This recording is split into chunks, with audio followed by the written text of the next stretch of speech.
ഇന്നത്തെ യാത്ര ഏതോ ഒരു വിദൂര വിനോദസഞ്ചാര കേന്ദ്രത്തിലേക്കല്ല. നിങ്ങളീ കാണുന്ന കാഴ്ച കൊല്ലൂർ മൂകാംബികയ്ക്കടുത്തുള്ള കുടജാദ്രിയുടെ ഒരു ചെറിയ പതിപ്പാണെന്ന് പറഞ്ഞാൽ അത് വിചിത്രമോ അതിശയോക്തിപരമോ ആയി തോന്നിയാൽ അതിശയമില്ല. ഈ മനോഹരമായ കാഴ്ച ഇവിടെയാണ്.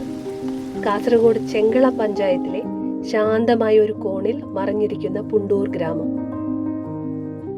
ഉരുണ്ട കുന്നുകളും മൂടൽമഞ്ഞ് നിറഞ്ഞ മേഘങ്ങളും ചുറ്റുമുള്ള പച്ചപ്പും വൈവിധ്യമായ പൂക്കളും കിളികളും എല്ലാം ചേർന്ന് പ്രകൃതിയുടെ ലളിതവും ശുദ്ധവുമായ ഒരു ക്യാൻവാസ് തന്നെയാണ് ഈ പ്രദേശം.